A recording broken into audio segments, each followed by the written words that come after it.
Hello, everybody. I'm Jim Piazza. I'm your host on Dirt to Dollars. On this podcast, we're going to be going over the top latest trends in the industry. We're going to have sales guys from different supply houses on here talking about sales, marketing. We're going to talk about the industry in itself. We're going to talk about pools and pool supplies and everything under the sun. Hard to convey the service you're going to provide on one meeting. For the younger generation, you have to steal knowledge. You have to Invest work with other in people yourself. in order to gain how If to no do one certain things, believes whether in it's you, the wrong way or the right way. believe in Attacked by yourself. bats. I got stung by a Even if you hornet don't see the results right away, on my shin the one keep day. showing Had a blood up infection. until you do Before see I the knew it, I results. got bit by bats don't in see the the attic of the results house in for a Media, very, coincidentally. very You know, long going to the time, hospital because of a keep bat. showing These clowns today, and I'll Mm-hmm. call Joel Embiid one of them. Yeah, he's one of them. Yeah. You know, he's just collecting a paycheck. All right, dude. What's up, man? What's up, my brother? Thanks for coming on the Yeah, show. for sure. I mean, we've known each other for been somewhat competitors for how many years now? Somewhat. About Yeah. 10 years now in the tree business, but Yeah. you jumped into the landscape business and was doing landscape for a little while too, right? Yeah. So I started out I've been in business for 17 years now. Mhm. And I started in '09 doing snow removal. I used to, I was 20 years old. Yeah. So I bought a snow blower. I used to rent U-Haul pickup trucks, and I'd go around and I would just plow people's driveways and, snow blow their property. And then it turned into buying, that was a couple years prior. And then I ended up buying my first truck in '09 when I was I guess I was 20 years old. And then I started doing commercial accounts. And then that upcoming year, like in the summer, I bought my first dump truck. It was like a Chevy 3500, little dolly in the back. And I started doing landscaping. But before that process, that was in August. I bought, or my buddy was a tree climber for Jimmy Robertson. Okay. Yeah. That was his name, right? it was What was his name? Atlantic Tree. Atlantic Tree. Okay. Yeah, this is going back, dude. Yeah, Dude, I can feel you because I basically learned from Rob Hastings. You remember Yeah. Rob, bro? Yep. They used to call him bro. Yep. He was a hell of a climber. Yep. His dad actually was climbing at 85 years old with an oxygen tank on his hip. Yeah. Like that, slinging he was like, go grab the bull rope out of the truck. It was like a 200-foot long, Yeah. 1-inch bull rope, dude. Yeah. And these guys were animals. There was no cranes back then. No. Like, Dude, animals. I work with Glenn Riggs a lot. And Okay, yeah, Riggs, he's a hell of a, he's like one of the OGs. Yeah, yeah. But Mike Hensel was. I remember Hensel too. Yeah. He was related to Bro. Yeah. And when he passed, his one of his sons came to work for me for a while. Okay. Yeah, I knew all those guys. I've talked to Rob for years, but yeah, I got into it by basically my buddy was climbing for Jimmy back in the day, and he's like, "Yo, pick up some tree work," because I was doing some landscaping, and he came out, climbed a couple trees for me. I think we did a couple pin oaks in Lansdowne for $900, and he was up there, and I was like, yo, I want to do that. And 45 minutes I was climbing too. Mhm. And it just kind of snowballed from Yeah, there. yeah, basically it does. I mean, the money's great. Obviously, that's why we do it. You know what I mean? Yeah. Landscaping sucks. I mean, you send a crew out and do, 800 to 1,500 a day in grass Yeah. cutting, and you're barely, making ends meet at the end of the day, especially if something breaks down or you have. Especially when something breaks down. Yeah, exactly. It's not if, it's when it's going to happen, or somebody doesn't close a gate and the dogs get out. It's just a pain in the ass, man. Yeah. I mean, we've all been there, done that. I started out doing hardscape masonry and landscape.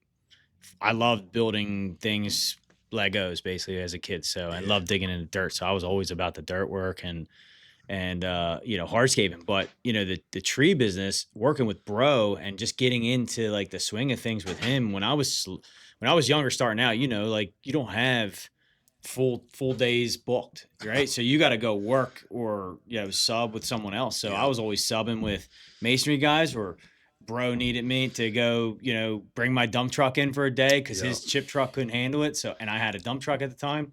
So he's just like, we'll load your shit up. We'll load my shit up. We'll chip it. But I was dragging brush days and days and days, man. Dude, I remember. And he got me into climbing. He was the one that taught me how to climb. Yeah. I remember when I got my first dump truck, I was working with this guy, Paul Kelly, and we were building like garages and like houses. It was a ton of concrete work and stonework. I was going in for like it was like maybe $150 a day for labor. But if I brought my dump truck, it was like $250. Like the Get dude a little bit more, yeah. He was killing me. Yeah. You know what I mean? Yeah. He was robbing you blind with that one. That's shit. Can you bring a couple dump trucks for $250 now? No. Hell no. I can't even show up for $250 Yeah. at this point. So like I got into, I've had a job since I was 11, but like I got into the trades. I worked for John Kelly, Hollywood Landscaping, when I was like, probably started at 12 or 13. Yeah, he's been around forever now. Forever. Yeah. Hollywood. Let's go. Yeah. Everyone's showing up with their hair slicked back. Yeah. Dude, I remember one of his first guys, Willie. I worked with him before he died.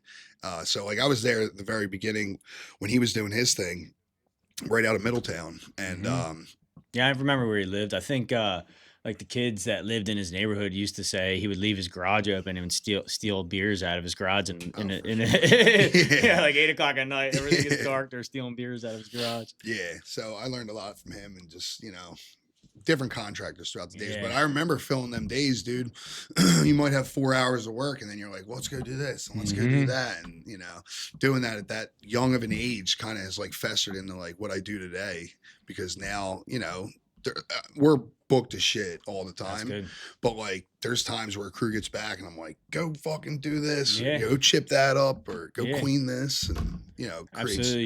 You gotta keep the guys busy. I mean, it's like nice to have that smaller work too. Like everyone thinks like, we love the big removals. Of course we do, but don't get me wrong, but if you are doing a big removal in Lansdowne and on your way home there's a 500, 600 to 1,000 in media, you're gonna hit it, on the way back, right? Yep. So that's the best thing about the little small jobs is you can do like, $6,000 jobs at a day, and your crews are back by 2:00, and you're still making your nut for the day. And you got 3 guys on the crew a lot of times too. Yeah. So yeah, absolutely. For the smaller crews, it's good with those little pruning crews or small takedowns. Yeah. You don't need many guys on the crew. Let's rewind a little bit, man. I know we're probably about the same age. How old are you? 37. 37. Yeah. Yeah, I'm 38. Yeah. I'll be 39 in August. That's crazy. Time flies, man. I know. And I remember seeing you, your trucks on the road when I basically was a couple years in. I moved to Broomall behind the Country Squire there. Okay. I was there, near Big Al's barbershop right there. I was there for probably, I don't know, 3 or 4 years. Yeah. And I used to pull the trucks in and out of there every single day. And I remember seeing your trucks going up and down Westchester Pike. I'm like, man, I never, saw you at Galantino's or didn't know how to get, who you were at the time. But I would see your trucks and they were still all red, right? Yeah. Or they were like red and white and with the X. That's when I probably had my older trucks. Yeah. Yeah. I bought all new trucks probably in 15 or 16. It's probably been 10 years now. But Yeah. I used to live back there Okay. too. I moved to North Green Hill. I lived there for 8 years. And it's That's why I probably saw you going up and down the Pike a lot. Yeah. So yeah, where did you grow up and what high school did you go to? Sure, yeah. So I grew up in Drexel Hill. I lived in Drexel Hill for 28 years. The Raiders? Yeah, baby. Let's go. Yeah. That's when they were They're a something tough football special. team, Yeah, yeah. The wrestling was even better. Wrestling, yeah. A Yeah. lot of my friends, the Resnicks, used to wrestle down there and media at the same time, just because it was such a hitter program. Yeah. Dude, what's his name? Jordan, the greatest wrestler ever. Jordan Bell, was it? The dude who won all the Olympic things, he won like 6 times, Mhm. but he used to wrestle in the Raiders 100. Damn. Yeah, which was a big tournament back in the day. But yeah, so I grew up in Drexel Hill. I went to Garriford, Drexel Hill Middle School. I went to Bonner, Mhm. graduated from Bonner barely. Man. Yeah, and yeah, that's where I started, and I So loved it. was it like right after high school where you started your company, or was it like how did you get like I know you worked with Hollywood, but when did you decide that you wanted to go out on your own? Because that's a big jump, and I was even fucking nervous about going out on my own. Yeah. So I moved down the shore for 4 summers before I started staying home. So I was down the shore for 4 summers. Like I went to college for 2 years, and I went to Shippensburg for a year. I fucking hated that. Shippensburg, yeah. Bro. I had a couple buddies that went there just for like lacrosse and stuff. Yeah. it was like a town in between, like in the middle of a valley. Yeah. And like it just smelled like shit all the time because there was wind from like the pastures coming down. Yeah. You're just downhill from that shit wind. Oh, it was all horrible, day. dude. I hated it. It was just not for me. College was not for me, but I went to college because my mom was a teacher and try to like, appease that, but that just wasn't my thing. So like I worked down the shore. I did umbrellas and beach chairs for 3 years. Damn. Yeah, it was the best. That's a cool job. Best job I've ever had. Yeah. Especially if you're on a beach somewhere on like an island. Like those guys got it made all day. They do. Well, right in Wildwood, you get a lot of tips, dude. You meet I'm a lot of people. You meet a lot of people, and I love that. I love the fudgy wudgy, man. I was asking him how much he makes a day. They make fuck you, dude. Money. He was like, I think I clear like $400 or $500 a day. Easy. And he's like, this is like my own kind of route. He's like, you know what I mean? He's like, if I want to hike back and go get some more, I'll go hike back and get some more, ice cream from the spot. I know the guy in the Sea Isle guy kills it. Oh yeah, the one guy that does it. Well, there's like multiple guys, but like where my in-laws' house is like right where they fill up all their carts in the morning. Okay. So I always see them, and I'm always picking their brain. I'm like, yo, how much you guys like really make? Yeah. So the guy that runs that service, he also runs a service in Southwest. He's a Southwest kid, grew up. His name's Bill Kelly, and he owns Billy's Beach Service, the Fudgy Wudgy in Sea Isle, and yeah, he's killing it. Yeah, the dude's got an airplane. Yeah, doing well. Yeah, I'm sure he's ice doing cream all right. and yeah, and he's like not even a high school graduate. That's crazy. Yeah, and then he also has oh man, I forget the oil company, but it's one in Southwest. It's a bigger one too, and they deliver a lot of oil and do like those clean outs of the tanks and stuff like that. So maybe it's Sun Oil or something like that. I can't exactly remember, but yeah, so I worked for that for 3 years. Then I kind of like aged out a little bit of that. And I worked at Oogie's in Sea Isle because we lived in Sea Isle 1 year. And then I came back and I was like, man, I do not want to go back to fucking school. And I think the Phillies won the World Series and I like tore my labrum and playing basketball, and I like got a medical leave from college, and that was in 2009. I bought my first truck, and then I was doing more of the plowing, and then I remember being I was in class with Lanzetta. He was in school too, and I remember being in class and just remember like in 2000, I think it was 2012 because I think I was doing both or something. No, it was 2010. We got our second ever most recorded snow in Philadelphia, and I was like, man, fuck this. Like back to back, like 12 or 13 inches each storm. I remember that. And there's 10, and then it happened again in 12 too. Yeah. So I was like, man, fuck this. Like, this is a total waste of my time. So I dropped out. And I basically just never went back. Never went back. No, yeah. No. I mean, you got to be like proud of yourself, and your mom probably and your parents are probably proud of you too, because that was the same thing with me. It was like, dude, school sucked. I fucking couldn't stand school. That was the worst.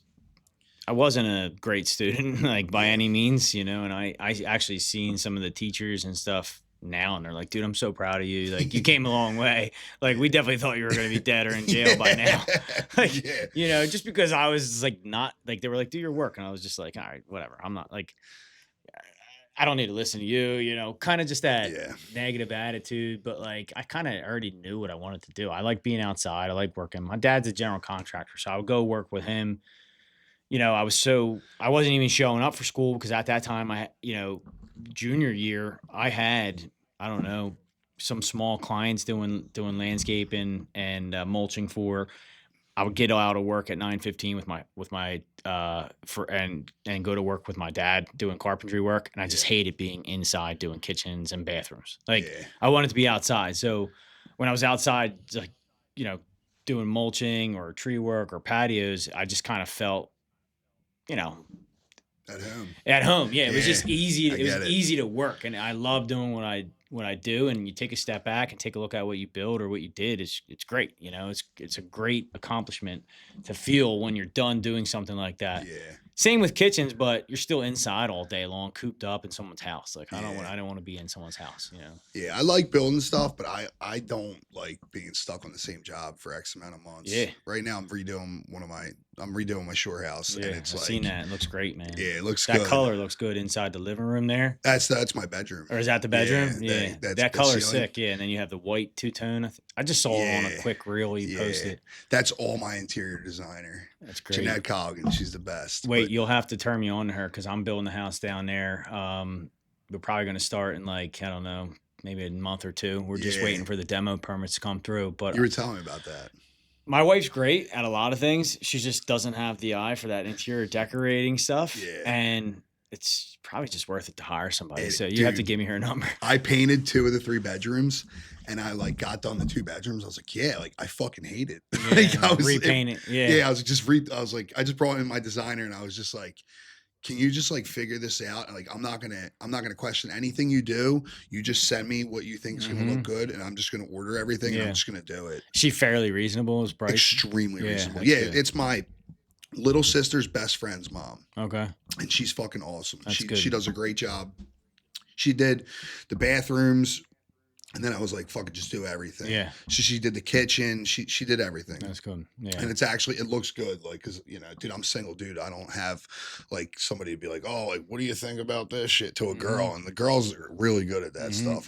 That's just not my thing. Yeah. Yeah. I'll build it and fix it, but For sure. Yeah. I don't really have the eye for that stuff either. When I redid my house, I kind of wish I hired a designer just because it's like kind of plain now. And, but then again, I'm kind of glad I didn't hire a designer because the walls are already messed up from the kids like bouncing off the walls with their bikes and stuff. So when they get to a certain age, then I'll be able to redo it again, and that's when I'll really go all balls to the walls. My problem is I'm just painting it institutional gray, or I'm painting it fucking blue, and we're That done. was me. Yeah. My whole house is just that light kind of gray color. I don't know if it's called Kelly Silver gray or something. Marlin. Yeah. Yeah. I do all my rentals. Like Yeah. that. Yeah. It's easy. Yep.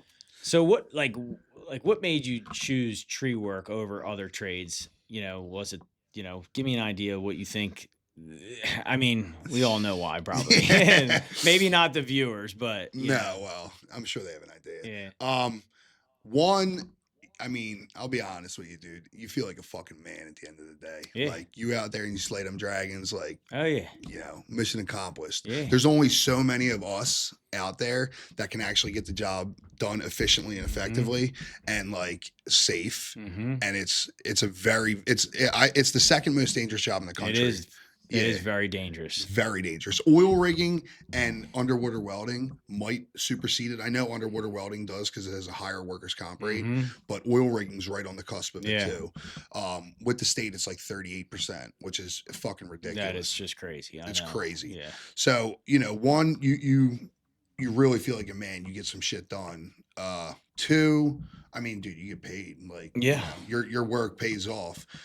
You get to play with all the biggest toys. Yeah. You get to run cranes. You get to run all the good equipment. And, I just loved it. I love trees though, too. I think they're cool. I enjoy trees. I like being around trees. Like, big trees are fucking amazing. Dude, just a tree in itself is amazing. Like, the big redwoods in California, like how the hell do they get that big over that amount of time and like last that long? I mean, So it's great. durable. Some of the oaks in this area too, it's just been around for longer than any human's been on this planet, or longer than any human's been alive to this date. But still, like, it's just wild. And I hate to even cut some of those trees down too. It makes I don't know. It kind of sucks, telling someone that they have to cut this amazing tree down when it might be healthy. It's just hazardous, or it's close to the house, or something like that. you know? So there's Penn Charter oaks, right? And they're trees that are over 14.4 in circumference. So if a tree is more than 14.4 in circumference, it's been here since William Penn got here. Yeah, that's nuts. We recently, I think it was 2 years ago, to be honest. It had to have been. It was in 24. We cut down a 325-year-old red oak that was dying from root rot, or Amaryllia root rot, and you just can't fix that. Yeah. And it was like there was walls around it. It was in Collingdale, and we were in the paper for it and stuff like that. But like, we looked into any way possible to save the tree. Save it. It wasn't happening. Yeah, it doesn't Armillaria pay. root rot. Yeah. That's what was killing it. Yeah. So you just took down like another monster. I play softball with Greg, your sales guy, and dude, he, like, we were talking about it yesterday morning at practice. Dude, that thing was In monster. Havertown. Yeah, I think so. Yep. Yeah. I don't know if that was like what that was a pen considered charter. a pen charter or not. Yeah. But I'm not sure. I was away for that. So, but I did hear about the tree, and they were out late that night. Yeah. That's why I know about it. You know get what I it mean? done. Yeah. Work till dark. I hate that. Yeah, That's not know. me, dude. I know. It more shit happens at that point in time, dude. I don't understand how guys run on longevity. I know you guys are coming back at a reasonable time. It's like 4:00 now. I just saw 3 trucks pull in. That's how we are, dude. Yeah. Yeah. We got to go in, get the job done. We don't overschedule the days like that because more shit gets broken. The guys get beat up, you know. They get tired, and that's when the accidents start happening. Oh, And yeah. stuff, you know. I mean, I was literally that guy to work till dark. I pushed all my crews to work. But you know, at that point, you have, you know, when you're a legit company, you have overtime, time and a half. Like that shit adds Workers' up, comp. bro. Yeah, workers comp. Yeah. You know, plus you're driving back at night with those big rigs and the Yeah. big equipment. If something happens, your mechanics are gone by then. Like you're Yep. screwed. So it doesn't really pay to keep working as late as you can. But if you're like midway through a job or 3/4 of the way finished, you might as well stay and get it done. Absolutely. It just sucks because then you have to, you know, you worry about getting the job done and cleaning up before it gets dark, Yeah. especially in the fall and stuff. During storms, I can give a pass here and there, but Yeah. anything other than that, no. So, like, what point did you realize that, you know, this could be a real business, right? Because there's always that turning point. I mean, I had that turning point at yeah. one point in time where I was like, damn, this could really be a business. Yeah. I don't know. Dude, I'll be honest about it. I always believe in myself. I believe I'm probably Fucking right. You have yeah, to, man. You yeah. have to set goals and believe in Yeah. yourself. I bet on yourself. Yeah. You know? If you don't believe in yourself, if you're not confident in yourself, who the fuck else is going to be? Yeah. Right. For sure. So like I was always confident about like what I was doing and like the things I was going after, and I just knew it would work out. But you know, 100% throughout the entire time, I'm like, shit, should I go get a job with Pico? Like, you know what I mean? Like, Like, been there, done that. yeah, should I go do this? Should I go do that? I knew it was going to be something, but like I worked for multiple people for the first 2-3 years, and then I don't know, I started creating some structure, and things just kind of kept happening. And you know, you wake up every single day with the same overall goal Same in mind. mindset, Yeah. yeah. And you just go Just out, crush and it. you do. Yeah. You know, not every day's perfect, Yeah. but when it costs you, you know, at that time $2,000 to wake up just because of your overhead, you got to make it happen. Yeah, you got to make it happen. I mean, you know, as a young kid, you're like, hey, let's get as much work as possible. Let's buy all this equipment, right? So, like, you know, we all started out like in business. When I started out, I was busy for probably like a year or two by myself, where it was just me and a group of guys, right? Yeah. And then I was fortunate enough to have found an employee, Johnny, who's still with me to this day, Yeah. who could just basically go out to that same job. I could show him what to do. At that point in time, it was just, you know, mulching, cleanups, and cutting grass. Mm-hmm. So I'd set Johnny up, go cut these, you know, 100 lawns a week, and then I would run out and go do all the mulching or the hardscaping. Then when it got to be so busy where we had so much hardscaping lined up, so much, you know, work lined up, I'm like, all right, now I got to set up a guy or find a guy that I could trust to be out there with me doing the hardscaping. There was this guy, Bobby Jones. He was a good dude. He came out and set up all the jobs. You know, you got to know what you're doing as far as heights, elevations, Yeah. stuff like that, especially on these larger jobs. And he just had the key eye for detail too. That's what really, at that point in time, that's when I was like, all right, now I really can start pushing forward, being out there selling work, and then go into starting up a second hardscape crew, you know, and then it just grows from there. You know the deal. It you know? snowballs for sure. It definitely snowballs. Did he work for another company, or were you just kind of like picking him off here and there? Or? So how did I meet Bobby? I forget how I met Bobby, but he wasn't in the hardscape business, but it's like one of those guys that just like caught on to it very quick. Yeah. He wasn't dumb in any sense, like a very smart dude, you know, very particular, especially when he like sat down to write something down. He was just very anal about how he wrote it. Yeah. So, you know, for me to show him a couple jobs, and he worked with me probably for like 4 or 5 months at that point in time doing hardscaping. I mean, he picked up on it way quicker than anyone else I've ever trained. Yeah. You know? Yeah, there's guys that just get it. I mean, I've had tons of employees that were with me for a long period of time, and you know, like Matt. I had Matt. Mhm. Matt came 2 years in, and he worked for me for 10 years. and then we went our separate ways. And but now I've got guys that have been with me for 6, 7 years. My assistant's been with me for 9. People come and go, especially in the industry. That's something I've learned and something Yeah. you have to deal with. But Well, you have to be a people person, but you also have to put your foot down too. And Yeah. it sucks putting your foot down, especially if you have certain friends or certain people that work for you that are like, may not either respect you, because a lot of people say they have that respect for their bosses, but behind closed doors are talking shit or fucking running their mouth. Like, when it's just like, look, we're all here for one reason. yeah, We're not here to be buddies. I'm sorry. Like, we have to set the tone and make sure that these guys understand how we want things done, because our name's on it, not theirs. correct. I mean, but like at the end of the day, we all make mistakes throughout our time period too. So, it's you're not going to be perfect, but dude, you're not even 40. I'm not 40 either. We're growing individuals. Yeah. Like where, we're going to go and make these mistakes, and then we're going to look back at when we're 45 and be like, don't do that. You're going to fuck this up. I wish I know what I know now when I was 17 starting this company. Oh, dude. You have no idea, dude. Like, could we just like rewind our, our whole careers, but have the same mindset? Yeah. Because that definitely would change things for me. I don't know if it would change things for you, Oh but my God. I look back every day. I'm like, damn, I should have done this different. I should have done that different. I should have just maybe paid that guy an extra $5 an hour. Right? I know it. Yeah. I do. I see it all the time, man. I see it all the time. Yeah. And then even now when guys come, I'll like weigh the justice scale, which at least now I have the knowledge to do. And I'll be like, should we pay him?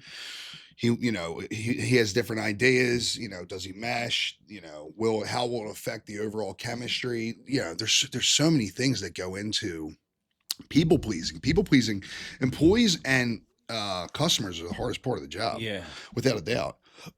Dealing with somebody that has higher expectations than, you've already set out, because maybe they are trying to get one over on you, say it's the customer and you're like, we said we'll do X, Y, and Z, but you're asking for A, B, and C too. Mhm. So I find it tree business is definitely a little bit easier than the hardscape industry as far as how your proposals are written up. But I've always been real big on a lot of detail, because the clients will twist those details if they're not right. And they'll be like, oh, well, we talked about you were going to cut down this tree in the back corner, but I just wanted an itemized price, but maybe you forgot to put it on the quote or something like that. Something silly, I'm talking about like back in the day when 10, my quotes 15 were just years like, ago. when my quotes were just like, right rear oak, 8-inch DBH or whatever, but if there was a tree next to it that we talked about, but it wasn't on the quote, but they signed that quote, it's like, all right, now they want it down, but now I'm eating it. But same applies for the hardscape business. It's like we go everything by the square foot, right? Because if a client wants to come out and add something, sure, no problem. It's an extra 100 square feet, and we can add it in. Obviously, we got to make sure that we're on par for the impervious coverage and stuff like that, so we're not, doing anything. Seepage systems. So we don't like have to get into stormwater management. Yeah. But it's the same kind of concept in all in all. Like, I try and word everything as much as possible. Same with the sales guys now with the tree business. Like, as much detailed as possible covers our asses in the end, because the clients are great. Don't get me wrong, but every now and then you get that one where it's like you can't please, and if your estimate isn't on par, then then they try and get over on you a little bit. Yeah, but you having the experience that you have, you almost feel like you're like, shit, I did not write that up, and I'm gonna eat this just because I know I don't feel like getting into this, and you're holding this check. Like, all right, I'll just do it. I just had a sales guy that I let go, 2 months ago. Here now, he was with me all winter, and man, a couple jobs that he sold, apples for apples. He went and set up the guys on the job, and we were 4 foot short of the retaining wall, and the client called us out on it at the end of the job. So whatever, it's only fair. I'm not gonna hold the client to that. We only installed 12 foot when the wall should have been 16, but we only needed to install the 12 because we tied it in a different way. So whatever. I mean, shit happens, but you know, at the end of the day, you have to really know who you're hiring too. You Yeah. know, and make sure that they're gonna write things up that specific way.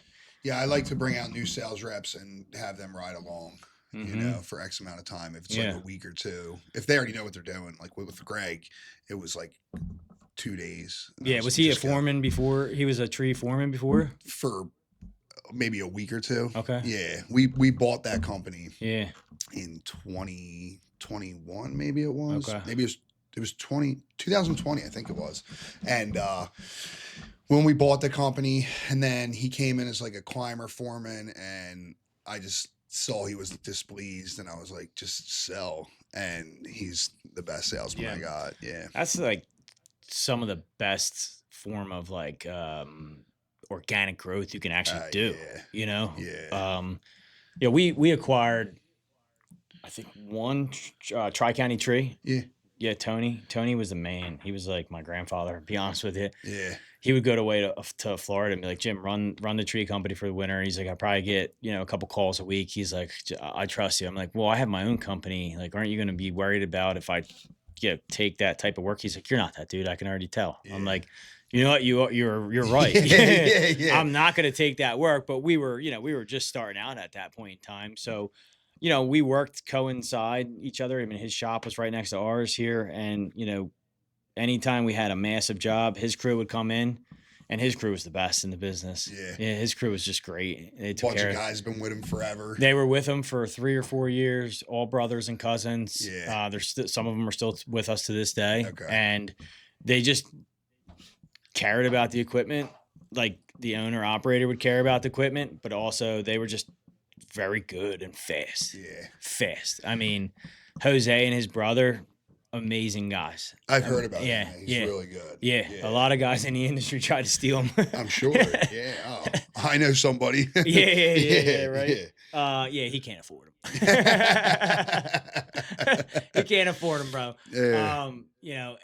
But it goes back on like taking care of those guys. Like, when they first started, they weren't that much money. They weren't that much more than what I was paying these guys anyway. But they just, you could tell. And I used to work with a lot of those guys because when I first started the tree company, I was the only guy out there running the company at that point in time. Yeah. And I had to do estimates and stuff like that at night. So it was tough. Plus all the other, I think I had 23 guys at the time I started my tree company. Yeah. So I was. That worked for Piazza? That worked for Piazza. Yeah. So I was still kind of running that, but kind of neglecting it at the same time. Yeah. And going on my next question, and we can get back to that. Yeah. How, Piazza didn't do so well when I started the tree company because I was just focused on one thing. Mm-hmm. I had people lined up to help run that company. They just weren't doing their job, and nobody cares about your company. No one's there to check them. No one's there to check them. I was so busy. But, what were some early money mistakes that you made starting out? I mean, you can probably count on all 10 toes and feet. I still make fucking mistakes, dude. You know, like I still make mistakes where I'm like, shit, I wasted $20,000 doing that. But some big one, dude. I guess at the end of the day, not buying new trucks. That was my problem too. But but probably about 10 years ago. Yeah, I bought a Raiders old chip trucks. I probably had 2 or 3 of them. Buying trucks at auction, stuff like that. Knowing what I know now about efficiency and effectiveness, I would go back and be like, look, kid, go put 10 grand down on a new truck. I know that $1,300 or $1,500 or $1,800 payment scares you. Yeah. And it stings. You're going to make it. And the truck's going to start every day. You're not replacing fuel lines. You're not fucking dealing with blown out brakes because of the calipers and all sorts of shit like that. There's the cylinders because there's like inner wheel cylinders. Oh yeah, there's older trucks, there's older internationals and stuff. Some of them were really good. We bought 3 of Rick's old chip trucks. They were the best trucks. We literally didn't have to put any money into those for the first 3 years. It was great. But and then it turns. And then it turns. Yeah. Right when it started turning, that's when we got rid of them and we started buying new stuff. But for Piazza, it was like, dude, I would go spend, 40 grand on a new dump truck, on a used dump truck, but I could have just put 10 grand down on a brand new truck. And over that, 6 years that I had that truck, I probably put another 40 to 50 into least, it, just yeah. keeping it on the damn road. They were, I mean, I got to a point where I should have upgraded and I didn't. And then that year killed me. I probably had like $70,000 in repairs on these trucks. And not to mention the time down. Like you can't even do the math on that because you'd be there forever trying to figure out how much downtime you had. You're calling other people to borrow their truck. It was a nightmare. So I ended up, once all those trucks I bought, I believe in 18 or 19 are now getting ready to be turned back over. So I'm going to start rotating some of those out. But that was the best thing I ever did because for those next 3 years, I had almost zero maintenance cost. Yeah. There's things that come up here and there, but I have little things. I have full-time mechanics. So that's like probably one of my best investments is building a mechanic shop.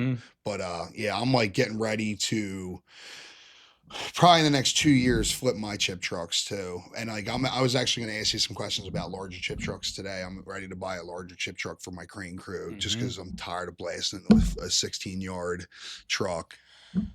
I had a lot of conversations about this with some other big tree guys. Josh Skolsnick from Monster Tree Service. He's a good buddy of mine. Love that. I love Josh. He calls me probably once a month just to say what's up, and I pick his brain a little bit. He's a fucking killer. He's a smart dude, man. You have him on yet? No, but I was going to ask him to see if he wanted to come on. Yeah, for sure. Dude. I was just talking to him Friday night, and he had to call me back for something, but I was going to ask him.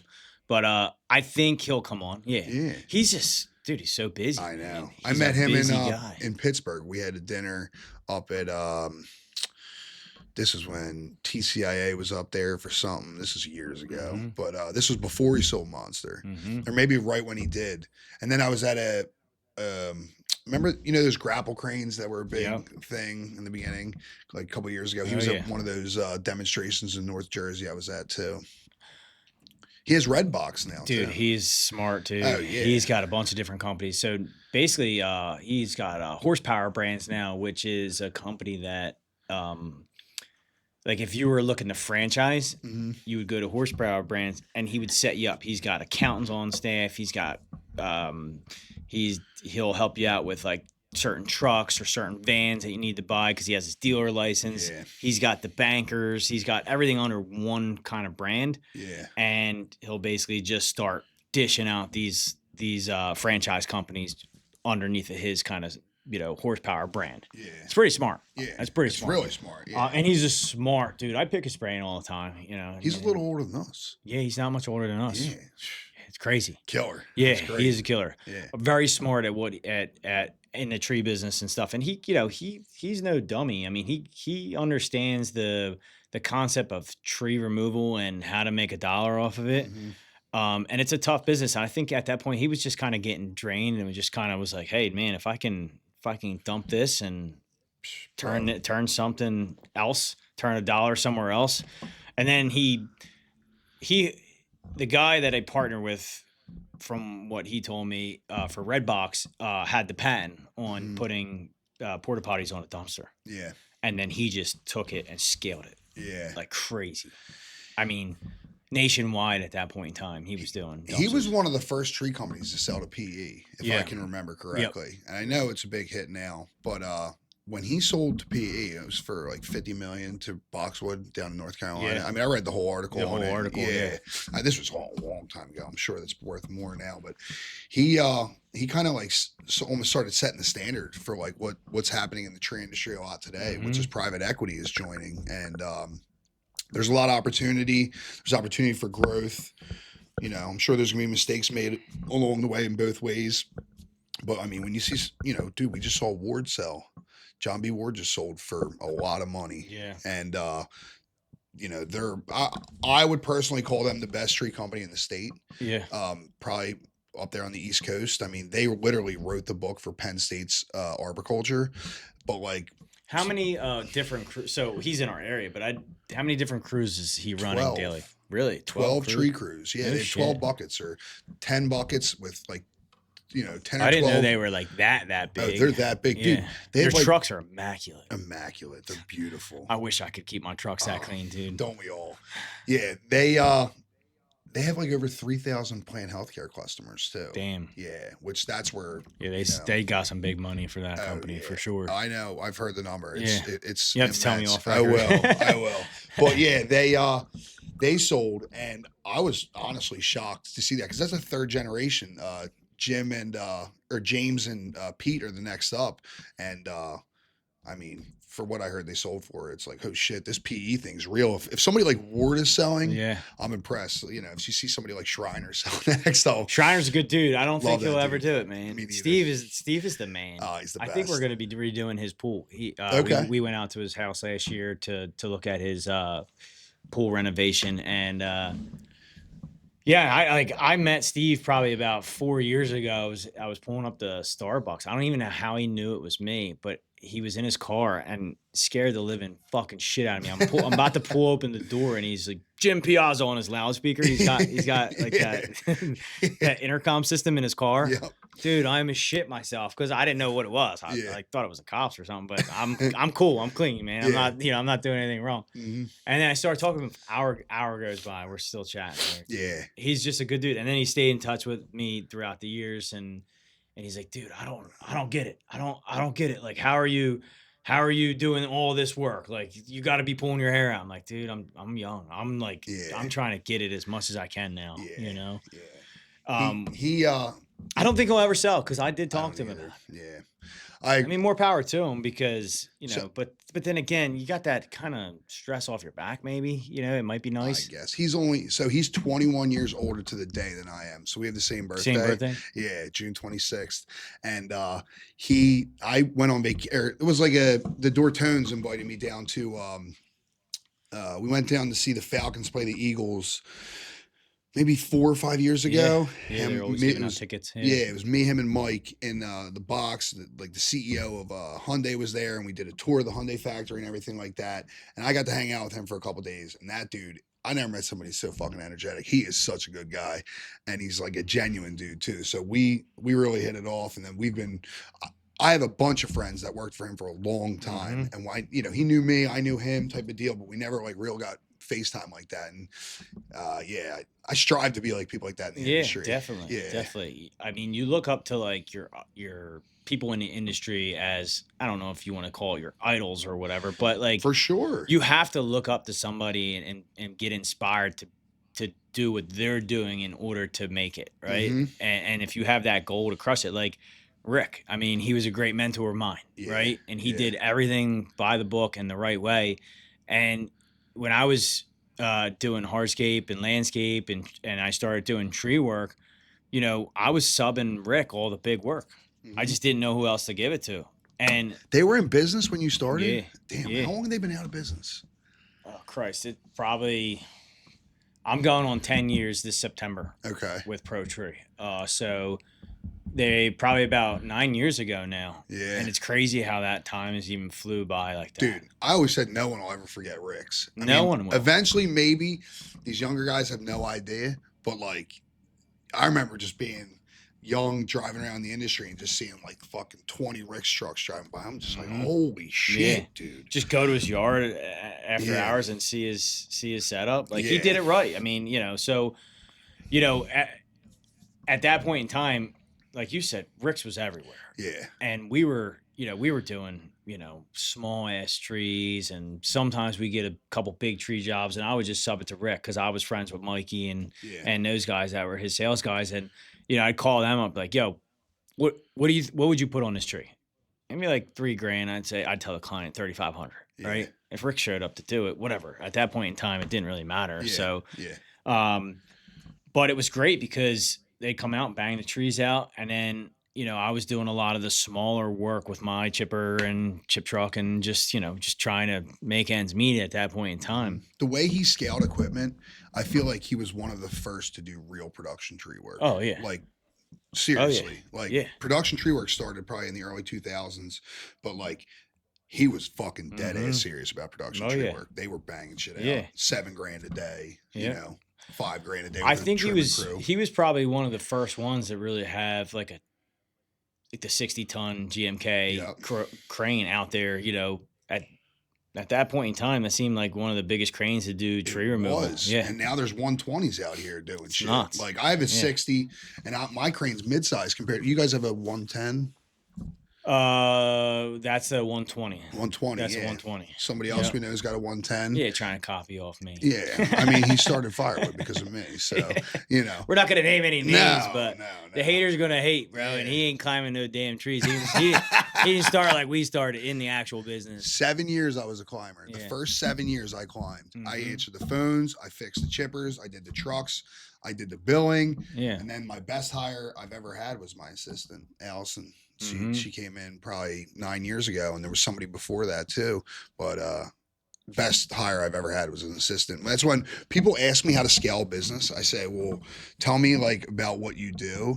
And I say, all right, cool. Go get a fucking administrator. Mhm. Doing payroll, doing bills, writing checks. Nightmare.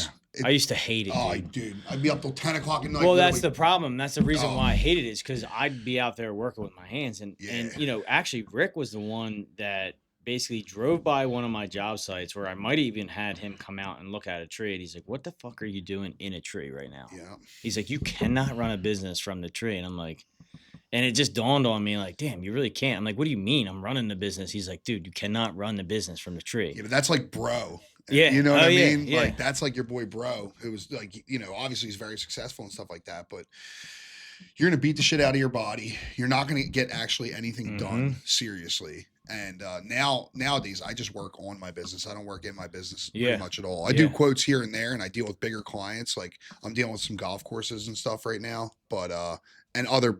You need to keep those connections open. That's it. though. Yeah. You have to. Yeah, the tree owners that when they're looking for a little relief and they're looking for some bigger equipment, they call me up. I'll go talk to them, and you know, maybe it's a relationship for them to open the door to start wearing our flag more or less, and like, hey, like why don't you come work with us, and I'll pay all your bullshit insurances and all that, you know? Yeah. So if some, you know, I like to try and help out some of the younger, motivated, you know, tree guys out there. I know a bunch. They call me for, you know, questions, referrals, whatever, or, you know, just a little bit of advice. And I hope they look up to me or you know what I mean? Like, you know, that's how you keep connections open, because some of them rent the cranes off of us. Some of them, you know, might refer us to a bigger job, you know? So how, you know, if someone wanted to start a business today, a tree business today, what advice would you give them, and how much money do you think they would need? Because that's a tough question nowadays, because back then, I started with 30 grand cash. I was gonna say back then you didn't need that much to start. No. You know? But I also didn't have a chipper for the first like 6 years.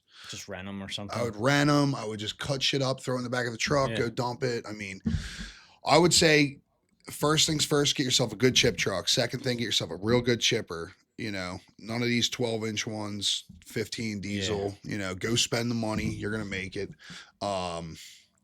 Get a dingo.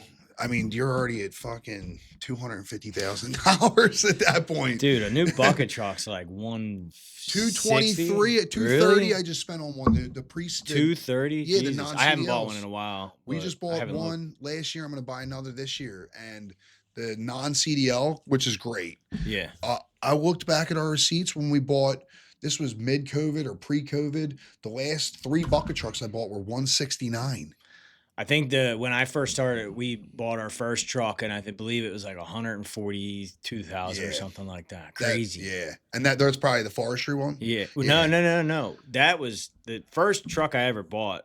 Was a forestry truck from Joe Ward. The truck was the biggest piece of shit I ever bought in my life. I've never heard that story before. But that was a forestry truck, and I picked it up, and on the way home, the motor blew. Yeah. And they were just gas engines. They had the pony motor that was gas. It was just a turd. Yeah. I mean, it probably had 1 million fucking idle hours on it at that Yeah. point in time, but it was just a turd truck, whatever. But the first brand new truck I bought, I do like the Freightliners. Yeah, so do I. You know, custom one truck we bought. We were buying all of our stuff from. You know, they would drive them up. They were really reliable. But yeah, I want to say it wasn't any more than 150. And now, if you're telling me they're 230. I just spent it. 230, Yep, I just did it. That's It was, insane. Yeah, 230. so you pretty much need what, $250,000 or $500,000 $500,000 to for start a one legit. legit one crew. Yeah. Minimum $500,000. Yeah. I mean, I don't know. What would you say?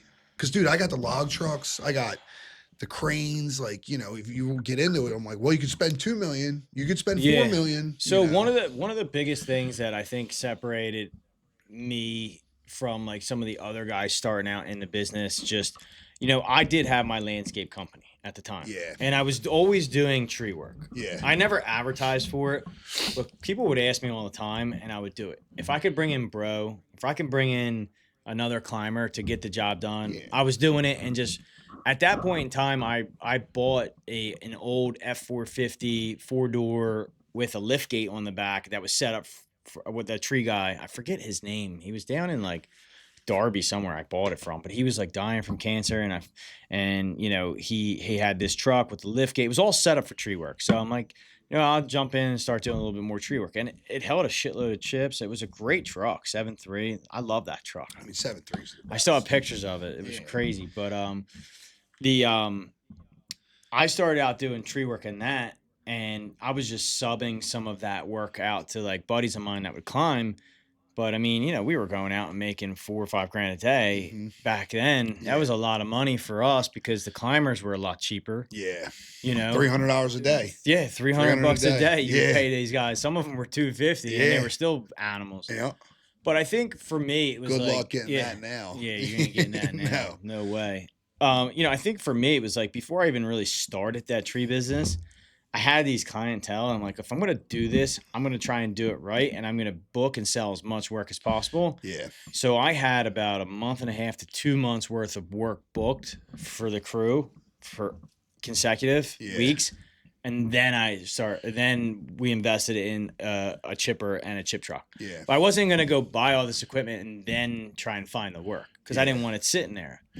I think like on my end, it was a smart deal. And back then too, like that stuff was cheap. I think we bought that used, bucket truck for like 50 grand or something like that. Dude. And we bought a decent chipper too for, I think the chipper was like 25, 30 grand at that point in time, which is still a lot of money for a used chipper. But if you look at the price of chippers now, those same fucking chippers are 100 grand. Yeah. With the diesels, with the 143s or the 174s or whatever. It is crazy how time has flew by, but also how much more expensive it is to run. I don't think, I mean, I see these streamers all day, like interviewing millionaires and like, okay, if tomorrow you went broke, right? Yeah. Could you do this again? And I know I could, but I don't know if I could do it as quick because you wouldn't be able to find the talent, I don't think. It'd be so hard. Everyone's locked up. Yeah. Man. It's crazy. Like when I first started, I would have like a million kids coming home from college that were like, "Hey, I need a job for the summer," because they knew I did this outdoor work. Yeah. All right, fine. I could. And those kids would like pretty much work with me every summer. So they were kind of like, they were like H2B college guys. Yeah. I just knew they were coming to work for me. But it's so much harder nowadays to start, like if you were to start a company from the ground up, I just think it would take that much time unless you had the money behind you to do so. Right.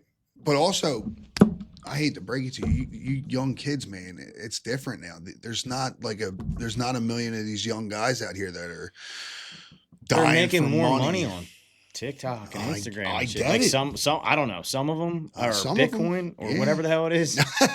One of them fucking computer things. One of those fucking coin things. Yeah, I don't know. I feel like the talent, it's still there. You guys can do it for sure, but it's like when they're getting paid $20 an hour or whatever it is, it's like, well, I can make that. With COVID, the wages went up for dumbass jobs because no one wanted to do that, like working at Target or Walmart or shit like that. So it's like you can get that same thing. You're not going to learn anything, but you can pretty much get paid the same. And there's no real opportunity for growth. But when this in our industry, you're going to learn, you're going to do more. And I don't know if I could do it again. I would like to say yes. Yeah. And there's some things I would do differently. But I feel like the will inside of me would definitely say yes. We're still young, right? Yeah, I still got, I don't know how many more years. I beat my body up, but I still got at least 20 years inside of me to work like an animal. I don't know about you. I still feel like I'm in the first inning. I really do. I know I'm not. I'm in the best shape of my life right now. It may not look like it, but I really am. I'm down to 189. Yeah. I You just know, went myself I'm running today. 3 miles a day. Yeah. Run walk. I mean, because my ankle I shattered my ankle, so it's hard for me to run that much. I could do about a mile and then I have to walk, but I walk uphill 15 degrees every single day. Yeah. If it's not in the morning, it's at night. If it's not at night, it's in the morning. And Yeah. I see you at the gym every Yeah, now and then. yeah. You know, I'm like a 4 or 5 a.m. guy, but but I do feel great. I mean, Yeah. I don't smoke cigarettes. If I have a drink, I might have one or two, but I'm good, man. Like I feel great. Yeah. Yeah. Well, the fucking peptides they got these days are unbelievable. So I feel amazing too. I The really do. natural peptides They're are the best. legit. Yeah, Yeah, they're the best for sure. BPC and all that Yeah. stuff, dude. My joints don't hurt. Like Yeah. I had bad shoulders, so I swam for a long time and climbing, holding saws over your head. But like some of the peptides they have out there, I feel great Yeah. every day. I really I am do. hurting today from softball. I'll tell you what, softball puts strain on your body that, it's just that side to side motion Yeah. and that stopping, swinging, running, sliding. Dude, Yeah. I was hurting. Last year was my first year playing like men's Yeah. softball and I loved it. So I'm like, all right, no problem. We won the championship in the fall. Yeah. And Rich, my sales guy, is like, yo, you playing this spring? I'm like, absolutely. I'm not going to miss that for anything. I loved it. Just the camaraderie of Yeah. it and just actually winning my first year on the team was great. But Talking shit's the best. talking shit, It's the dude, it's best. fucking There's great. nothing better. But my body, that first year was horrible. Yeah. For like 2 weeks straight, I was just sore. And then the next week I'd have to go practice again. I was sore for another 2 weeks. Yeah. But Does now Ryan play for you guys still? yeah. Dude, he's probably the best adult athlete in the county when it comes to softball. That dude is unbelievable. Yeah, softball. he's a beast. Yeah. Yeah. That's fun. It is fun. Oh wait, Ryan, the guy that works for us. Yeah. Yeah. Yeah. No, he doesn't play with us now. Oh, he should. No, he's not on our squad. He should. Yeah. He's good. Unbelievable. Unbelievable. Yeah. I don't know why he's not on the team then. I can't believe he doesn't play, to be honest Yeah. with you. He probably plays for other He probably teams. plays for someone else. I'm sure he does, but Yeah, it's just like a bar leaguer. they won the state title a couple years ago. Yeah. Yeah. What, Ryan and his Yeah, team? Applebee's or they were playing That's crazy. Bob Applegate or something like that. It was named after him. It was a Cuddy's team. Dude, they these won. balls, obviously it's a softball, but they're coming at you at like 95 miles an I hour. know. And it's like, I got to ground this thing. It's like, but they bounce. It's one thing if it's a baseball, Yeah. but these things bounce like crazy. They take a bad hop. I had a bad hop right to the chest yesterday. Like, oh, yeah. So, Dude, But, play golf, dude. I love golf. All right. I I'm was a playing huge golf golfer. yesterday. I mean, I played I golf. mean, I don't get out as much as I want, but I love golfing. Probably, I don't know, maybe 20 times a year. Yeah, I play 2-3 times a week. man. Really? You will have to yeah. get out sometime. sure, Definitely. yeah. I love golfing. It's a great sport. Yeah. And you got to gauge the distance and you got to have the swing down. I mean, some days I'm off, some days Yeah. I shoot better than others, but it's just I'm not a it's great good to get out golfer, there. but I love to play. Yeah. Yeah. And dude, like I said, it's my all-time favorite pastime. Mhm. I get to talk shit. 4 hours. For You know 4 what I mean? hours straight. I'm gambling. We're talking Yeah. shit. It's literally my favorite thing That's to do. awesome, So dude. yeah. So what's some common mistakes the homeowner makes when hiring a tree company? Because we see it way too often. Price. Price. Every fucking time. They don't care about who's doing the job. Yeah. They just care about the price. They just care about the price. I think that's insane. Knowing what I know now, dude, 37, but I've been around the block. I've probably flipped 15 houses at this point. I have a bunch of rental properties. I've bought houses, sold them, done my own houses, all sorts of stuff like that. And I can remember going back. I feel like I learned more of this with interior because you pay somebody to come in and do something and you're like, fuck, the other dude was double, but this is shit work. I got to redo it. Mhm. And then like you watch, we have a mutual friend. I'm not going to name any names, but he's got a huge tree project and a really, really good friend of mine bid it out, $70,000, right? A lot of fucking tree work. Mhm. And somebody's doing it for like $38,000. Dude, they're in there with fucking little ass trucks. They've been there for 4 weeks, dude. Can you Yeah. imagine doing $38,000 No. worth of work in 4 weeks? No. That's like That's nuts. $1,500 a day. And there's like 5 or 6 guys Yeah, there. that's crazy. Is Yeah. it like owner operator doing it too? I have no idea. I've never even heard of the company, to be honest with you. But like, one, your property's in shambles for all this time. And think about how much money the guy left on the table. That's No, that's the thing. yeah. His Like, bid was less than, or Yeah. it was just a little over half of what my buddy had said. Yeah.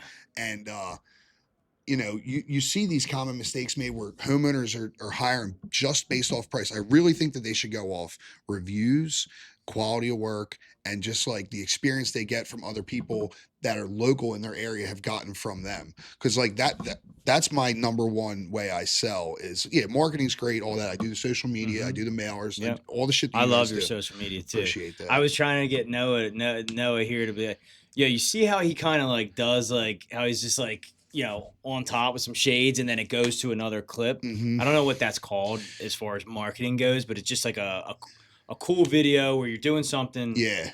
totally different and then it shoots right to your Informative. crew or informative Yeah. action. I have a guy, Yeah. and I pay him a lot of money, but he's fantastic. Yeah, he's good. Yeah, he's really great. good. Hector Nunez with Water Ice. Okay. Fantastic. He's on the news like twice a week. He's great.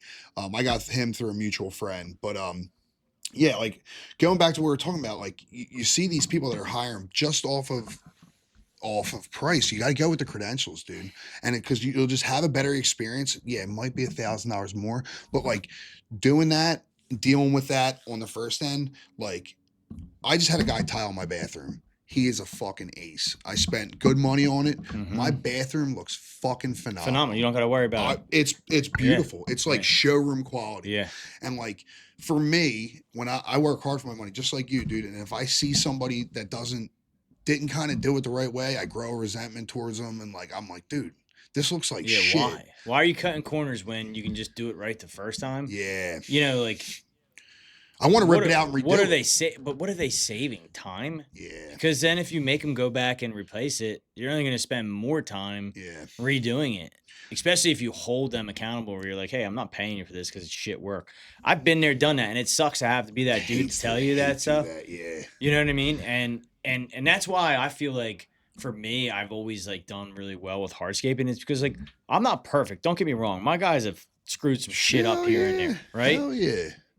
But if I'm on site or my project manager on site every single day like we are, shit doesn't go wrong. Right. And it's done right. Yeah. And you pay attention to those key details. Like, again, I'm not perfect. There has been jobs out there. If I was perfect, I'd be a lot richer. You'd be because fucking I'd be loaded. filthy rich, Yeah. right?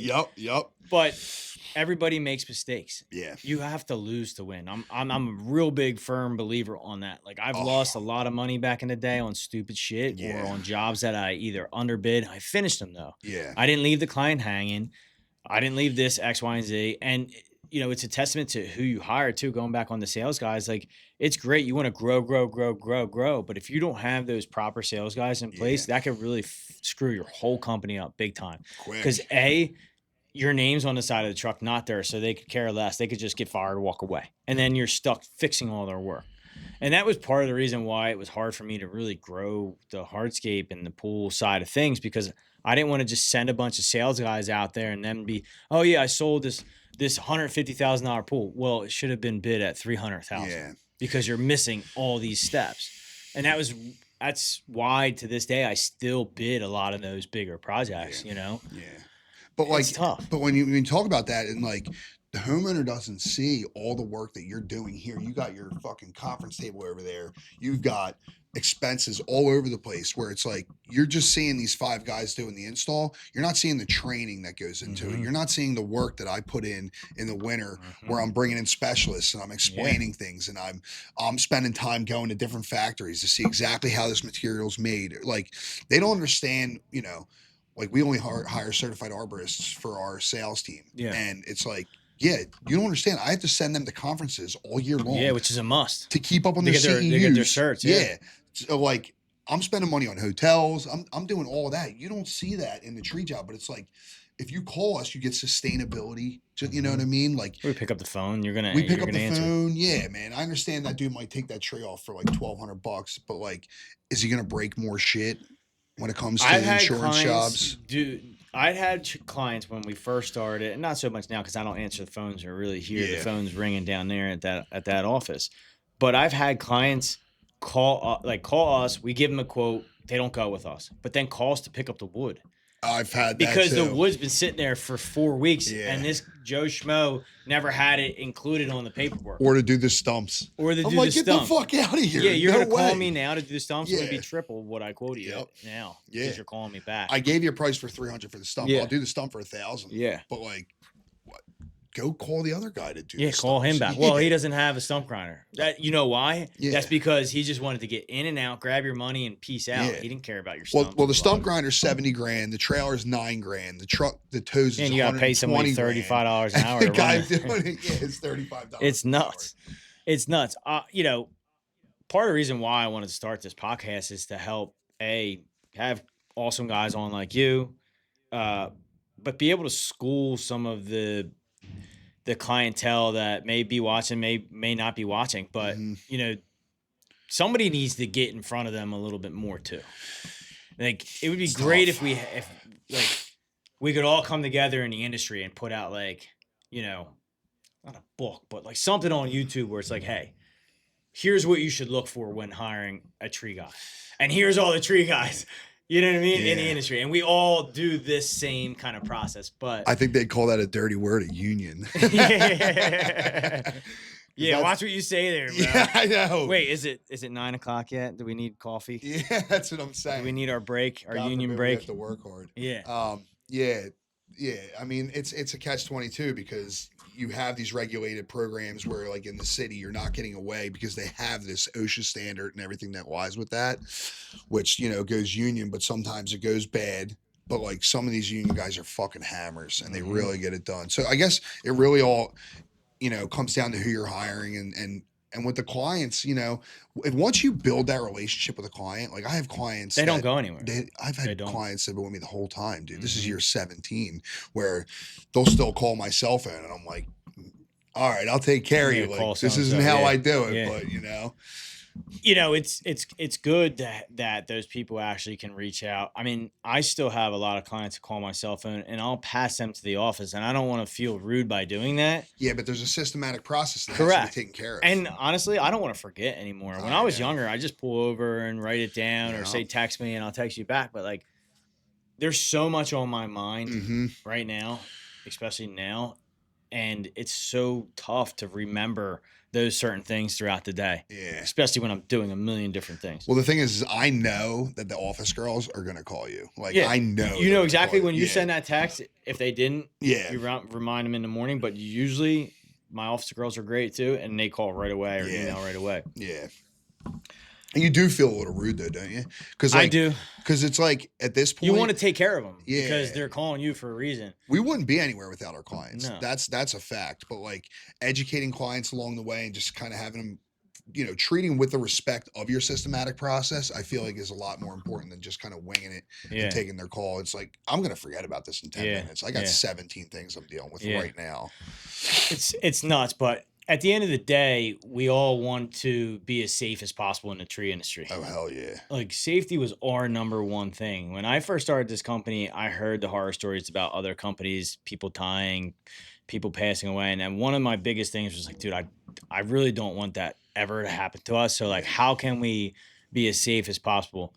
I know what I do in order to, be safe. Like what are some things that maybe people listening in that have tree companies, you Sure. might be able to help school them on? So we have safety meetings every Thursday at 7 a.m. Led by certified arborists. Yep. We actually just hired a guy that does all the training for all the police departments, fire stations, that he does all their angle rope stuff where like he trains the people that are doing the work in the police station, in the fire departments and stuff like that. Yeah, he was an EMT, which is one of my great hire. But we're actively looking for people that can help us elevate our safety at all times. I mean, Doug, my manager, he does all of the safety on Thursdays.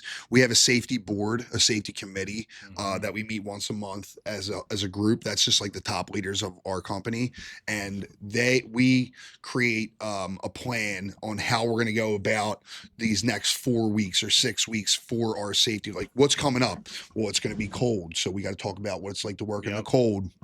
And then also we have 2 days a year where we bring the entire company together. cost me like 8 grand, 10 Yeah, grand it a sucks, day. It but sucks. you got to do it. But we're training our employees on the specifics, proper pruning techniques, single rope, aerial rescue. Aerial rescue is important. Yeah, I got the guy for it, dude. Now I really Yeah. do. You guys need something? Yeah, I would definitely pick your brain on that guy. Yeah. I mean, Jake Riggs is the best. Yeah, too. yeah. We did. We had someone come in and help us with some aerial rescue type stuff before, where we had once a year we do all of our training. We do a safety meeting every Tuesday morning, and everyone signs in on the clipboard to make sure they were there. Mm-hmm. Our main arborist runs that, and it's really good because we also at the end of that ask the guys, "Hey, was there any close calls last week that we may not know about?" And some guys are like laughing, like, "Oh yeah, there was a close call." Like, not that they were joking about it, but they didn't want to bring it up. And it's like, all right, well, we need to address this because, we don't obviously want anything to happen ever. Yeah. Accidents do happen, but it's going to happen eventually. And it's a shame. I mean, no one's perfect. Things have happened. Thank God it wasn't major things, right?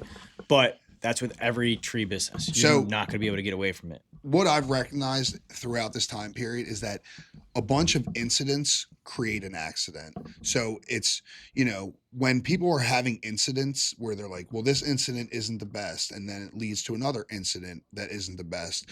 You have enough incidents, you're going to have an accident. Mm-hmm. So an incident creates an accident. Yeah. An accident, it's a broad term, you know what I mean, in my opinion. Because it's like accidents don't really, they do happen, but they could be prevented. They could be prevented by, well, what incidents led up to the accident? And I think that people get away from the fact that it's like, well, he wasn't wearing his helmet, or the cones weren't out, or the stupid little shit details. Yeah, and proper PPE. Yeah, they just matter. They matter so much. Part of the reason why I wanted to do orange for the company was because when the climber's up in the tree, he could see all the ground guys on the ground. Yeah, way better than if you were just like the old kind of green or whatever it is that Rick's guys used to wear, which was fine, don't get me wrong, but still you need that. If a guy's 100 foot in the air, you need to be able to see who's on the ground beneath them. PPE is very important, and we can't stress that enough. And safety is the number one thing. It's tough, dude. How many guys a year are lost in our area? Just from there was just the industry. Yeah. I mean, it's not like they're doing anything wrong. Like, maybe it couldn't have been prevented. Maybe it could have been. But, I definitely think you really gotta. You have to have a plan in place. You gotta have a plan in place. When you get to the job, I think you should definitely walk around the site as much as you can. Not only for like if you're setting up a crane, but ask the client, and this is part of the sales guys too. Like, hey, has this dirt ever been excavated? Yeah. Was there an old pool here? I've seen people pool in the backyards and sink, and the client's been, there was a pool there, and they sunk, and nobody ever compacted it the right way, or they demoed the pool in and they never compacted it. So you never know, septic systems, tanks like that. But going to crane school really helped me out a lot with that. Mm-hmm. And training and cribbing and all that stuff. So it's a pain in the ass, but proper documentation goes a long way. Yeah. When you have these early conversations with the client, that's why you got to have an arborist as your sales rep. I mean, you have a bunch of them, right? Yeah, we have 5, and I think we're hiring another arborist soon. Yeah. It's good because you just give them the guidelines on what you want and what you expect out of them per hour, per crew, and see how once they work with you for a couple weeks and they see how your crews operate, it's so much easier to be like, okay, this guy's great at what he does, or he knows his shit, but arborists really know how to look at a job from the outside looking in. I sold a ton of tree work. I mean, my second year in business, I did $3 million in sales for the company, and we didn't have another salesperson. I came from the tree background because I was able to climb. I was able to work with different guys. I was able to do the setup. I was able to, run a crane for a short period of time here and there. So I really understand the setup and the logistics of a job. Yeah. And that's the best salesperson you could hire, is because if they knew how to do the job or physically remove a tree, then they'll be able to put it together on paper too. Mm-hmm. And it's tough because, the cranes, not every sales guy is going to know. I mean, maybe nowadays, but not every sales guy back then was going to know how to set up a crane and get the boom up out of the rack without hitting 99 trees, or having or selling 2 trees. But in order to put the crane here, we got to remove 2 or limb up all these trees along the driveway because they never even were thinking about it. Yeah, having the aerial clearance and stuff like that, for sure. Yeah. Yeah, I mean, just the experience is super important these days. You know, make sure you know what you're doing. So we're about to wrap up, man. I mean, I got one more question for you. What's the craziest job that you ever been called out to do? Like, have you ever had any like crazy job? I mean, I've got to go with the people that lose fucking everything. We've done a ton of insurance work where trees are just completely cutting houses in half. I feel so bad for these people. It's nuts. Some guys like price gouge at that point. Dude, I feel terrible. I know. I feel horrible even giving them a price. I want to do it for free. I mean, obviously I can't. Yeah. I'm not in a position to do jobs for free, but you got to be covered, and you got to sit out the time that's going to take for you to get the actual check, which is going to be like 3 to 6 months. Which that's part of the deal. Part of the game. Yeah. I've done. I don't know why I guess it's going back on me right now. But I was in Delaware, and this tree. We were working for a restoration company, and this tree, 90-something-year-old lady, massive red oak, and her house just so happened to go like it was like a T. The fucking red oak landed on the house, and the crown was where the T was. The entire house had to get ripped down, and she was stuck in a corner. Oh, jeez. Yeah, like entrapped in the house. And I've done a couple of them like that, to be honest. But this house was a total loss. The foundation was smoked. There's some people that truly lose everything. So like, also having the right insurance just in case that, or having arborists out to take a look at your surrounding. If you're not going to pay for the insurance, pay for the tree work. For the health and hazard report. Yeah.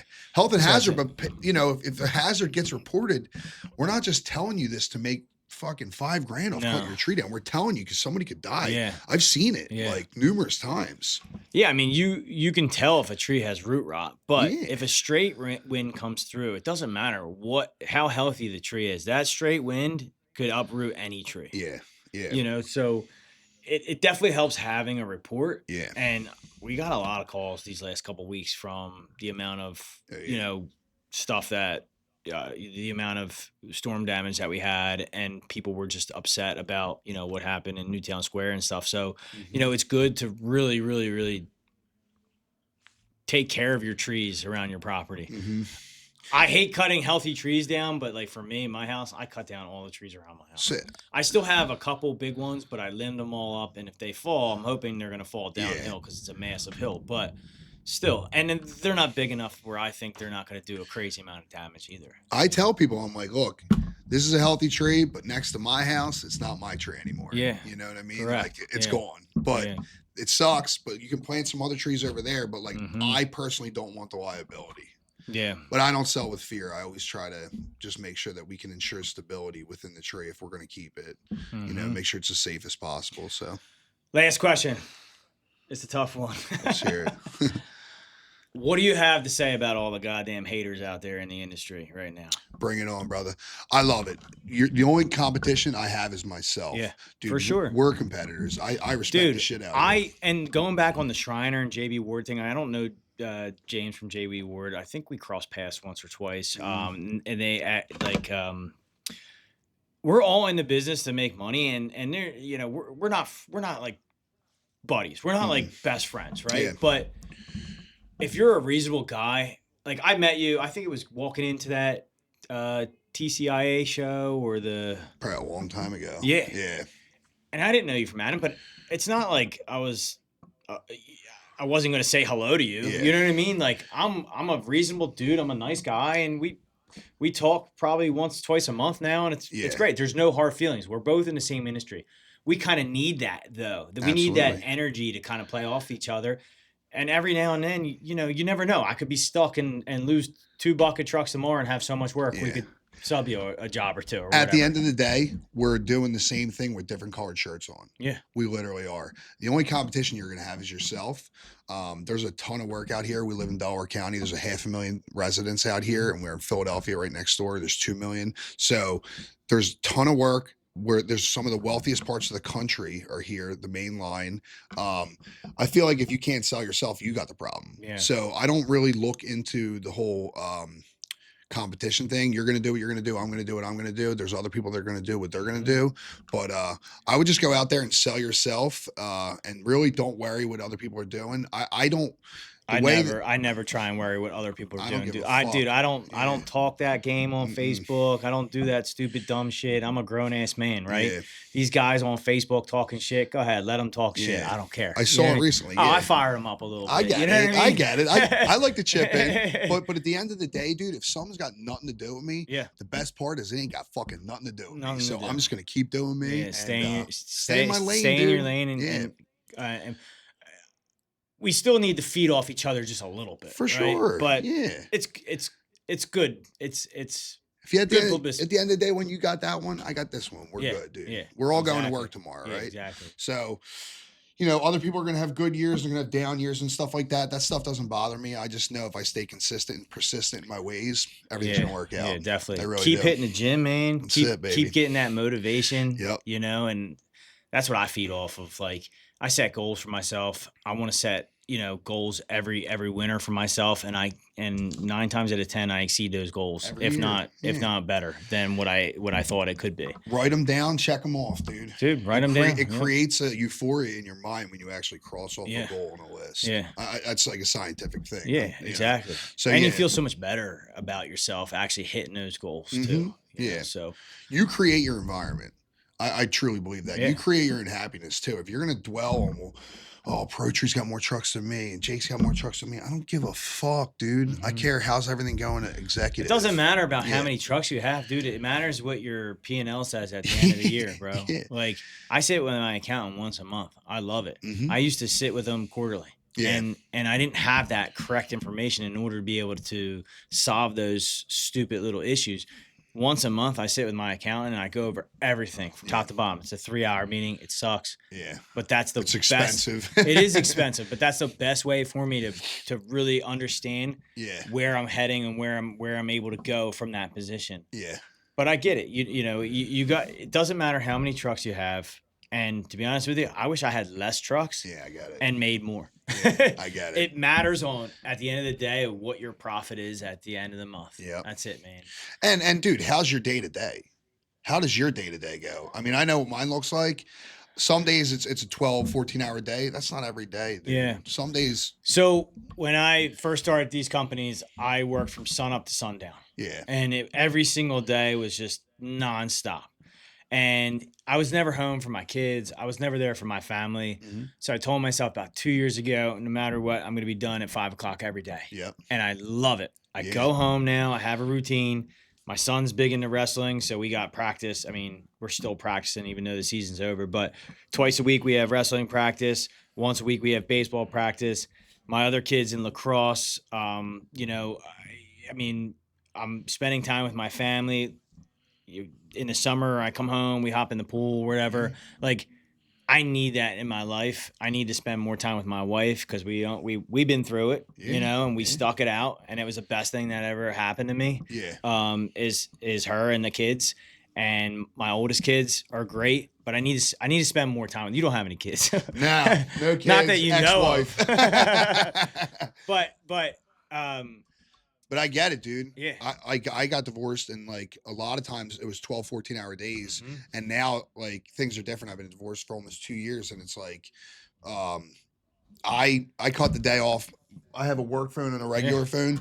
I'm not fucking answering that work phone Yeah. once all my guys are gone. Yeah. We'll call you tomorrow, Yeah. dude. Once everyone's out of the yard, I'm gonna make sure they get through their day. get through their day. But like other than that, dude, we'll fix that tomorrow. Yeah, I mean, average day for me, I mean, I deal a lot with the mechanics and oversee kind of some of the operations with Pro Tree. I kind of stepped away a little bit because when I started Pro Tree, I was 110%, Mhm. 120%. and my hardscape and landscape kind of business kind of dwindled away. I almost lost that company, you know. It was tough for me, but I wasn't going to cry about it or be a little bitch about it. You know, I literally was just like, dude, I don't know what to do. And then somebody just said, start calling everyone in your contacts. I had like 10,000 contacts, and I just hammered those contacts for about a week straight, drummed up like $150,000 worth of work, and just kind of rebuilt, dude. And what does Jaden run that now? my oldest son helps running that. He definitely helps with some of the operations side. I have really good project managers. I have great sales team. My mom, she's a saint. She runs the office. She helps out, you know, with kind of like your personal assistant office. She helps with all the permits. She's my office manager for sure. Yeah, office manager. You know, we have 2 girls answering the phones, and then I have Jamie that runs the pool division now. She's doing an amazing job with running the pool division, and just hiring those key people, which is tough to get. Like, I had a small issue last year plumbing all my pools, like, and like some of the service, and I'm like, dude, how do I fix this? Well, I bought out my plumber. Well, there you and go. He's full time. Yeah. You know, he's full time now. You know, and it sucked, and it sucks having to pay him that much money. But at the end of the day, we're growing this company together. Yeah. And you're only as good as your team. That's it. So you got to pay him. Yeah. You got to pay him. You got to pay your employees. You have to do it. Every Thursday night, direct deposit in their account. Most of them. You know, like, they're happy waking up Friday to come to work because they know they got paid. Yep. I've never missed a paycheck. Me neither in 17 years. Dude, I swear to God on my kids, never missed a paycheck. Never missed one. Everyone's been paid. I've gotten into line of credit. Unless a guy dicks me on like a Thursday and thinks he's going to show up Friday to get his paycheck, I'll be like, wait till next week. Yeah. Usually I pay him to get the fuck away from me. Yeah. But well, it's a week.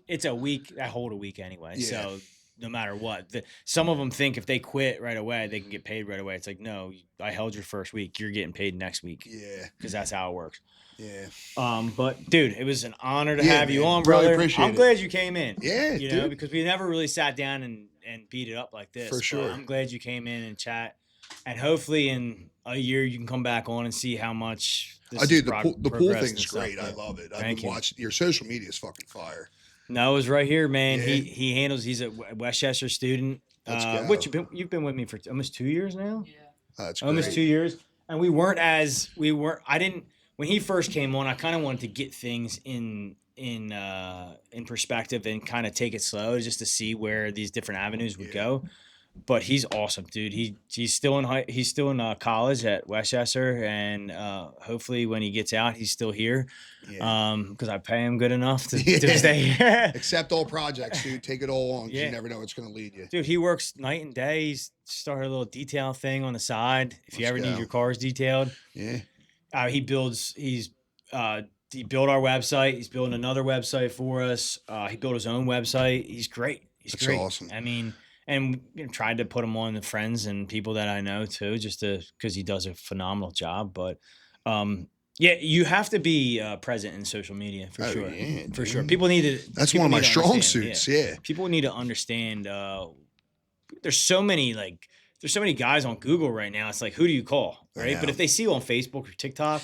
Dude, they might want to call you a little bit more. I was just in the Springfield parade, and I was walking down. I was just handing out candy, and I'm not like super.